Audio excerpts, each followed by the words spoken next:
Hello नमस्कार। मैं Anil सक्करवाल, government lecturer Banswara Rajasthan से। आज की वीडियो में हम बात करेंगे CBSE class 12 physics new syllabus के बारे में। सीबीएसई का क्लास 12 का फिजिक्स के सिलेबस की चर्चा करेंगे हम। जो नया सिलेबस है उसमें दोनों बातों पर बात करेंगे हम कि जो टॉपिक है सिलेबस में वो, और जो टॉपिक रिमूव कर दिए गए हैं उनके बारे में भी, दोनों पार्ट के बारे में बात करेंगे कि सिलेबस में कौन से टॉपिक हैं और कौन से नहीं हैं। तो आप अपनी बुक अपने पास रखें, एनसीईआरटी की जो आपकी बुक है सीबीएसई की क्लास 12 की, उसमें चैप्टर वाइज आगे इंडेक्स दे रखा है, उसमें आपको टॉपिक्स दे रखे हैं। तो कौन से टॉपिक पढ़ने हैं कौन से नहीं पढ़ने हैं आप उनमें निशान लगा सकते हो। और थोड़ा शॉर्ट में दे रखा है आगे। बाकी चैप्टर में जब आप जाएंगे तो चैप्टर में आपको पूरा डिटेल से लिखा हुआ मिलेगा टॉपिक वाइज। तो आप वो जरूर ध्यान रखिए कि कौन से हटा दिए हैं।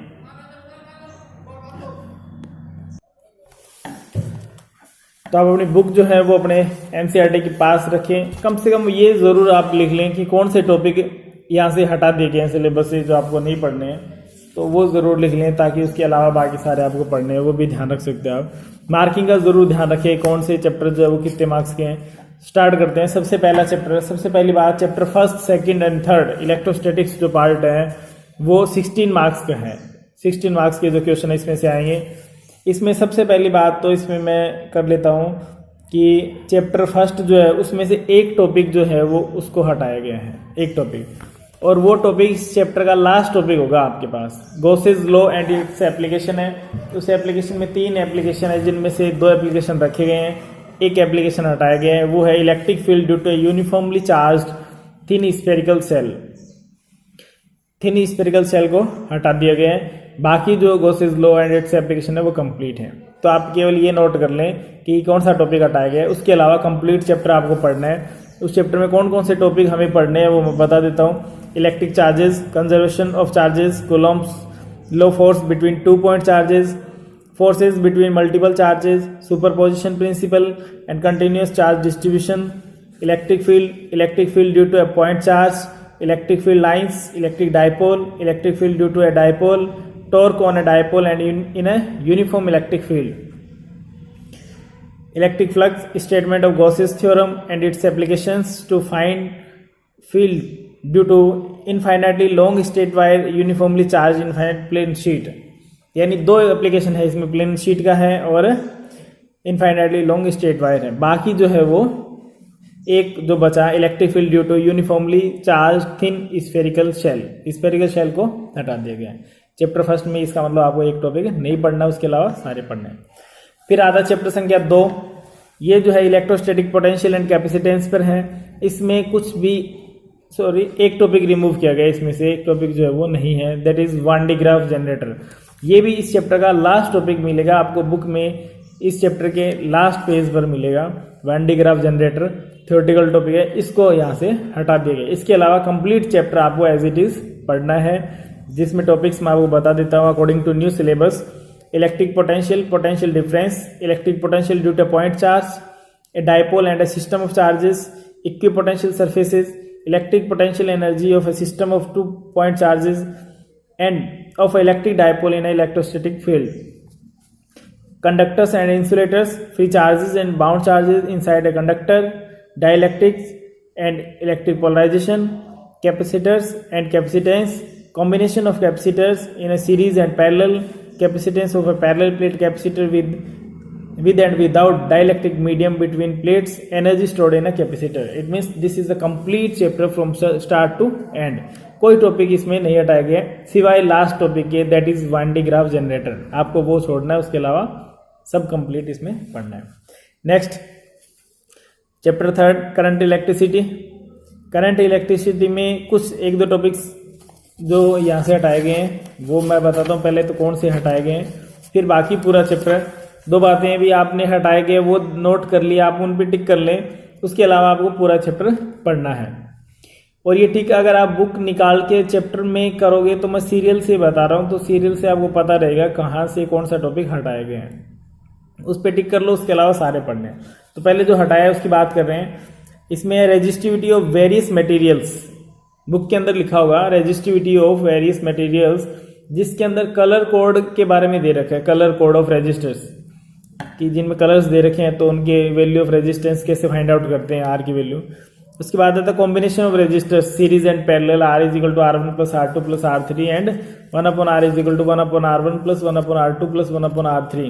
Both topics are removed from the syllabus and remaining part is in a syllabus. Chapter 3 current electricity जो है, इसमें इस टॉपिक को छोड़कर कंप्लीट चैप्टर जो है वो आपको पढ़ना है। उसमें कौन कौन से टॉपिक है स्टार्ट टू बता देता हूँ मैं, जो अपने को पढ़ने हैं वो electric current, flow of electric charges in a metallic conductor, drift velocity, mobility and their relation with electric current, Ohm's law, electric resistance, VI characteristics, electric energy and power, electric resistivity and conductivity, temperature dependence of resistivity. फिर आता है internal resistance of a cell, potential difference of EMF of cell, combination of cells in series and parallel, Kirchhoff's law and simple applications, Wheatstone bridge, meter bridge, potentiometer principle and application to measure potential difference and for comparing EMF of two cells, measurement of internal resistance of cell। ये topic आपको complete पढ़नी है। इसका मतलब आपको बस केवल एक टॉपिक इसके अंदर नहीं पढ़ना है, वो है resistivity of various materials, colour codes के बारे में नहीं पढ़ना है, बाकी कंप्लीट आपको करना है। नेक्स्ट बात करते हैं चैप्टर 4 पे। अब चैप्टर 4 से चैप्टर 4, 5, 6 एंड 7, ये जो 4 चैप्टर हैं ये टोटल 17 मार्क्स का पेपर इनमें से पूछा जाएगा। अब इसमें आते हैं चैप्टर 4 पे। सबसे पहले तो कौन से यहाँ से हटाए गए हैं उनकी बात हम करते हैं। सबसे पहले कौन से हटाए गए, जो हटाए गए टॉपिक हैं वो है लोरेंस फोर्स, सीरियल सी चल रहे हैं, हम सीरियल सी बुक में देखोगे आपको मिल जाएंगे। Lorentz force, motion in a magnetic field, motion in a magnetic field, इसमें 2-3 पार्ट आते हैं कि अगर 0 डिग्री पे कोई पार्टिकल एंटर करता है इन अ मैग्नेटिक फील्ड, परपेंडिकुलर में एंटर करता है, उसके बाद आता है किसी भी एंगल पे एंटर करता है तो हेलिकल पाथ उसमें बनता है, उसको हटा दिए गए कंप्लीट पार्ट को। साइक्लोट्रॉन एक थ्योरेटिकल टॉपिक है कंप्लीट, उसको हटा दिए गए। बायो सावर्ट्स लॉ काफ़ी इंपॉर्टेंट टॉपिक था इसमें से, उसको हटा दिए गए। Bio Savart's law and its applications, जिसमें 1-2 एप्लीकेशन थे, सर्कुलर लूप था उसके अंदर और स्ट्रेट वायर था, उसको हटा दिया गया। फिर है circular current loop as a magnetic dipole, ये टॉपिक इसमें से हटाए गए हैं। दोबारा बात कर लेते हैं। Lorentz force, motion of magnetic field, cyclotron, Biot Savart's law and its applications, circular current loop as a magnetic dipole, इन सब टॉपिक्स को हटाए गए।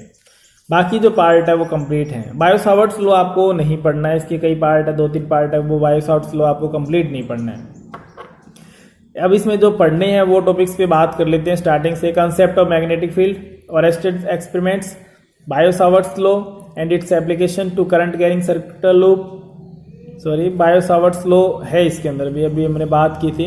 बायो सावर्ट्स लॉ को रिमूव कर दिए गए। बायो सावर्ट्स लॉ का एक पार्ट है इसके अंदर, एक पार्ट है, केवल एक पार्ट, वो है Biot Savart's law and its application to current carrying circular loop. Circular loop का जो एप्लीकेशन है वो इसके अंदर है, उसके अलावा बाकी 1-2 एप्लीकेशन है जो स्ट्रेट वायर है उनको हटा दिए गए। फिर आता है Ampere's law and its application to infinitely long straight wire, straight and toroid solenoid, force on a moving charge in a uniform magnetic and electric fields, force on a current carrying conductor in a uniform magnetic field, force between two parallel current carrying conductors, definition of ampere, torque by a current loop in a uniform magnetic field, moving coil galvanometer and its sensitivity, and conversion of a to ammeter and voltmeter। यानी complete chapter है इसके अंदर से। जो bio Savart's law है उसमें एक application रखा गया है, अभी पहले मैंने जो बात की थी वो गलत बताया था वो, तो वो आप इसमें थोड़ा सा करेक्शन कर लें कि बायो सावर्ट लॉ में करंट लूप जो है वो करंट कैरिंग सर्कुलर लूप है उसको रखा गया है केवल, और जो हटाए गए टॉपिक है वो Lorentz force, motion in a magnetic field, cyclotron, इनको हटाया गया। एक बात और, circular current loop as a magnetic dipole, इसको भी हटाया गया। नेक्स्ट आता है चैप्टर 5 मैग्नेटिज्म एंड मैटर। इसके अंदर से काफ़ी पार्ट हटाए गए हैं। जो हटाया गया पार्ट अब हम बता देता हूँ आपको। लास्ट पार्ट है चैप्टर का, सेकंड हाफ है। फर्स्ट हाफ इसमें कंप्लीट पढ़ना है, सेकंड हाफ है। वो सेकंड हाफ कहाँ से स्टार्ट होता है, वो आता है द मैग्नेटिक लाइंस। एक तो पहला टॉपिक मैग्नेटिक लाइंस है इसके अंदर, वो नहीं है। उसके बाद आता है dipole in a uniform magnetic field, magnetism and Gauss's law, magnetism and Gauss's law, magnetic properties of materials, diamagnetism, paramagnetism, ferromagnetism. Properties of materials है ये मैग्नेटिक प्रॉपर्टीज, उसमें 3 पार्ट्स होते हैं, फेरो, डाई और पैरा। ये सबको हटाए गए हैं। एंड हाइस्टेसिस लूप, और इसके अंदर हाइस्टेसिस लूप आता है और इनसे रिलेटेड कुछ 1-2 डेफिनेशंस वगैरह आती हैं। जब ये पूरा पार्ट हटा दिया गया तो वो भी नहीं करनी है। Curies law, curies temperature, curies law, ये सब हटा दिए गए हैं इसमें से। तो फिर अपने को स्टडी क्या करना है वो मैं बताता हूँ अभी। इसमें इस पार्ट जो हटाया गया पार्ट है, उसके अलावा जो पार्ट बच रहा है वो है current loop as a magnetic dipole and its magnetic dipole movement. Magnetic dipole movement of a revolving electron, बहुत इंपॉर्टेंट टॉपिक है। Magnetic dipole movement of a revolving electron. Bar magnet as a equivalent solenoid, bar magnet है वो भी solenoid की तरह behave करते हैं।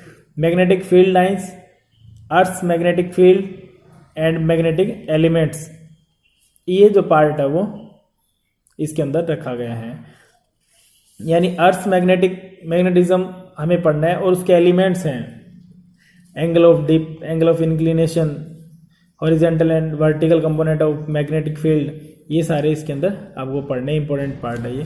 और जो हटाया गया पार्ट है वो लास्ट का पार्ट है, जहाँ हमें इसमें मैग्नेटिज्म एंड गॉसेस लॉ से स्टार्ट होता है, मैग्नेटिक प्रॉपर्टीज आ जाती है, उसके बाद का पूरा पार्ट हटा दिया गया।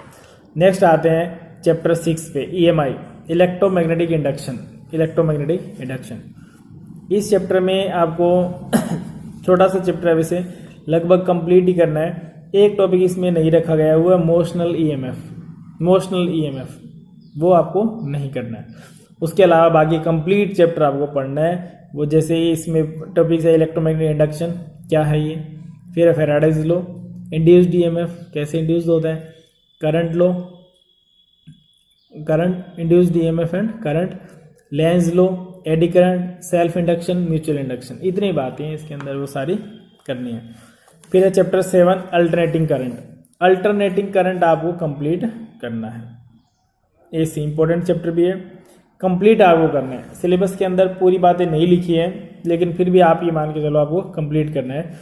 जैसे alternating currents, peak and RMS value of alternating current, reactance and impedance of LC oscillation, LCR series circuit, resonance, power in AC circuit, AC generator and transformer, सारी बात इसके अंदर आ गई है। LCR पूछ लिया, इसके से पहले इसमें केवल pure inductor in a circuit, pure resistance in a circuit, pure capacitor in a circuit, ये दे रखे हैं। तो अलग अलग LCR को हम पढ़ेंगे, तभी तो कंप्लीट LCR पढ़ेंगे। तो लिखा हुआ नहीं है, लेकिन आपको कंप्लीट करना है। यानी चैप्टर नंबर 7 जो है वो आपको कंप्लीट करना है, पूरा पढ़ना है। फिर आता है चैप्टर नंबर 8। चैप्टर नंबर 8 में भी कुछ नहीं है, सिंपल डेफिनेशन वगैरह है, कुछ प्रॉपर्टीज हैं वेव्स की। चैप्टर नंबर 8 है वो है इलेक्ट्रोमैग्नेटिक वेव्स, ये भी आपको कंप्लीट करना है, पूरा पढ़ना है। फिर आता है एक बात और, चैप्टर 8 से बात करें, चैप्टर 8, 9 और 10 तीनों मिला के 18 मार्क्स के क्वेश्चन आएंगे, 8, 9 और 10।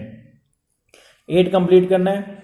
फिर 9 आता है optics, ray optics and optical instruments. इसमें जो हटाया गया पार्ट है वो है मिरर इक्वेशन। सबसे पहले आता है तो रिफ्लेक्शन आता है, रिफ्लेक्शन में मिरर इक्वेशन आता है, तो मिरर इक्वेशन आपको नहीं करना है।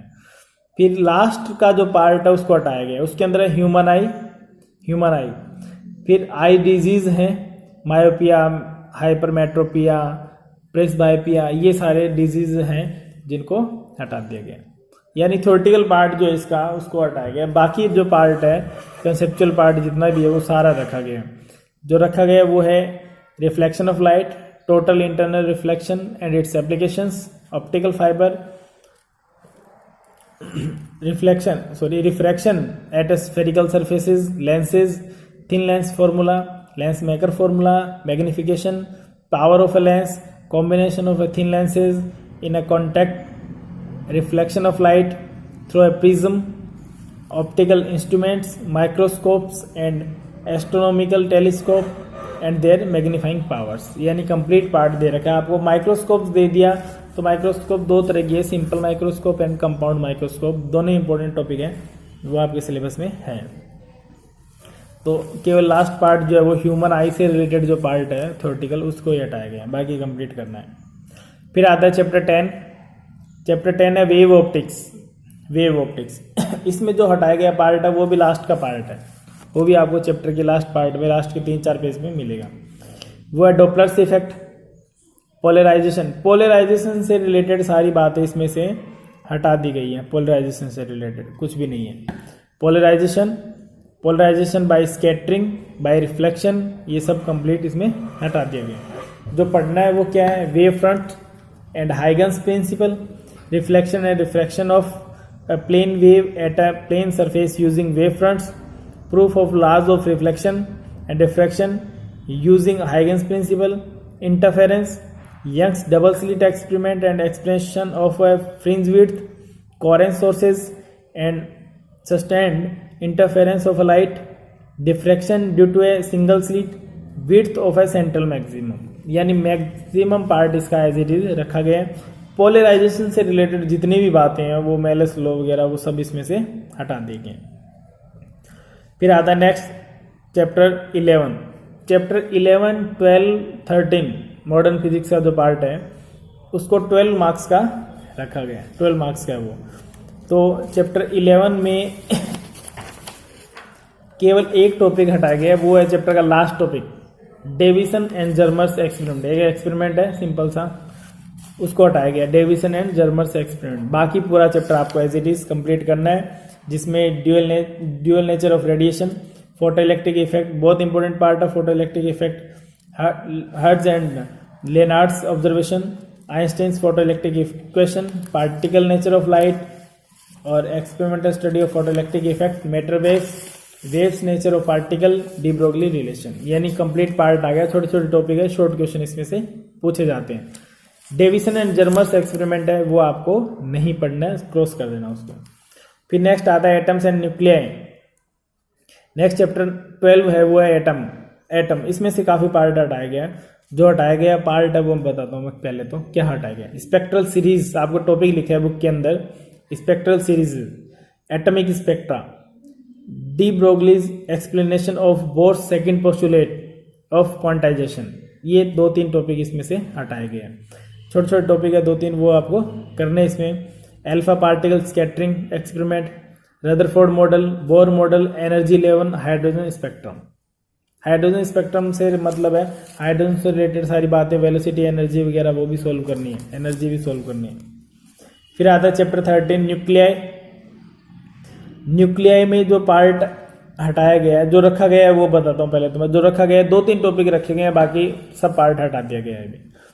सिंपल परिभाषाएं जो है डेफिनेशन टाइप उसको रखा गया है। उनमें है mass energy relation, mass defect, nuclear fission and fusion, ये 4 बातें रखी गई है। Mass energy relation is equal to mc² के according, mass defect, nuclear fission and fusion, ये रखे गए। बाकी सब हटा दिए गए, यानी इसका जो इंपॉर्टेंट पार्ट था, जो कैलकुलेशन पार्ट था, वो सारा हटा दिया गया है। इनके अलावा कौन कौन से हटाए गए हैं वो बताता हूँ मैं स्टार्टिंग से। चैप्टर के स्टार्टिंग में दूसरा टॉपिक आएगा साइज ऑफ न्यूक्लियस, उसको हटा दिया गया, साइज ऑफ न्यूक्लियस। फिर आता न्यूक्लियर फोर्स, उसको भी हटा दिया गया। Radioactivity, law of radioactive decay, alpha beta gamma decay, nuclear energy, nuclear reactor, ये सब बातें जो है वो, यानी इस चैप्टर में से कुछ 1-2 डेफिनेशन रखी है, बाकी सब हटा दिए गए। जो रखा गया पार्ट है वो फिर बताता हूँ, मास energy relation, mass defect, nuclear fusion and fission. अब आता है नेक्स्ट चैप्टर 14 और 15, दोनों मिला के 7 मार्क्स से क्वेश्चन आएंगे, जिसमें से चैप्टर 15 को हटा दिया गया कंप्लीट, यानी बचा एक चैप्टर 14 इलेक्ट्रॉनिक्स। इलेक्ट्रॉनिक्स में से ही 7 मार्क्स के क्वेश्चन आपसे पूछे जाएंगे। और इलेक्ट्रॉनिक्स में भी काफ़ी पार्ट हटाए गए हैं, काफ़ी पार्ट हटाए गए इलेक्ट्रॉनिक्स में से भी। अब जो हटाया गया पार्ट है वो पहले तो वो बताता हूँ, फिर क्या रखा गया वो बात करें। हटाया गया जो पार्ट है that is special purpose PN junction diode. Special purpose of PN junction diode क्या काम आता है, जहाँ जेनर डायोड का as a PN junction diode का एज ए जेनर डायोड को हटा दिया गया, नहीं पढ़ना है। Zener diode as a voltage regulator. Junction transistor में कुछ भी नहीं पढ़ना है अभी। ट्रांजिस्टर जहाँ से शुरू हो गया उसके बाद से पूरा चैप्टर में लास्ट टॉपिक तक कुछ भी नहीं पढ़ना है। जहाँ ट्रांजिस्टर लिखा आ गया, ट्रांजिस्टर के बाद कुछ भी नहीं करना है। क्या क्या आएंगे वो मैं बता देता हूँ। ट्रांजिस्टर, जंक्शन ट्रांजिस्टर, फिर types of transistor, PNP, NPN transistor, इनके circuit configuration, characteristic curve, IV curve इनके, transistor as a device in which as a amplifier, as a switch, as a oscillator, ये सब नहीं पढ़ने हैं। फिर इसके लास्ट में आता है digital electronics and logic gates, वो नहीं पढ़ने हैं। लास्ट टॉपिक आता है इंटीग्रेटेड सर्किट आईसी, वो भी नहीं पढ़ना है। इसका मतलब आप ये देख सकते हो जेनर डायोड जहाँ आता है, जेनर डायोड के बाद में आता है ट्रांजिस्टर, और ट्रांजिस्टर के बाद का कुछ भी आपको नहीं पढ़ना है, यानी इसका सेकंड हाफ पार्ट जो है वो आपको कंप्लीट छोड़ देना है। फर्स्ट हाफ में डायोड आता है, डायोड आपको पढ़ना है। अब इसमें जो पढ़ने हैं वो बताता हूँ मैं। Energy bands in conductors, semiconductors and insulators, तीनों का डेफिनेशन। फिर है सेमीकंडक्टर डायोड। सेमीकंडक्टर डायोड का मतलब पीएन जंक्शन डायोड, उसके IV characteristic curve, forward and reverse biasing कैसे करते हैं वो। डायोड एज ए रेक्टिफायर उसके अंदर दोनों करने हैं भी, फुल वेव रेक्टिफायर भी करना है एंड हाफ वेव रेक्टिफायर भी उसके अंदर बात करनी है, वो भी पढ़ना है। फिर आता है special purpose of PN junction diode. देखो special purpose of PN junction diode एक टॉपिक है जिसमें 3-4 पार्ट हैं, उसमें से जेनर डायोड से रिलेटेड पार्ट को हटा दिया गया है। उसके अलावा 2-3 बातें उनको रखा गया है, उनमें से हैं एलईडी, फोटोडायोड और सोलर सेल। 3 बातें, LED light emitting diode, photodiode and solar cell, इनको रखा गया है। तो ये हो गया कंप्लीट सिलेबस, जिसमें आपको ये ध्यान रखना है कौन सा चैप्टर कितने मार्क्स का आएगा, कौन से खास कर ये ज़रूर आप नोट कर ले कौन से टॉपिक को हटाए गए हैं, उनको आपको नहीं पढ़ना है, बाकी आपको पढ़ना है। ये सिलेबस था सीबीएसई क्लास 12th का, जिसके अकॉर्डिंग अगर आप पढ़ेंगे तो आपको बिल्कुल आपको बोर्ड एग्जाम के जो क्वेश्चन है वो उसी के अकॉर्डिंग हमें मिलेंगे। बाकी आगे जो भी ये किसी तरह की इन्फॉर्मेशन होगी वो इन वीडियोस में डाल दिया जाएगा। तो आप इनसे आगे जुड़े रहने के लिए मेरा जो चैनल है फिजिक्स बाय अनिल सक्राड़, उसको आप सब्सक्राइब कर लें ताकि आपको नोटिफिकेशन मिलते रहे।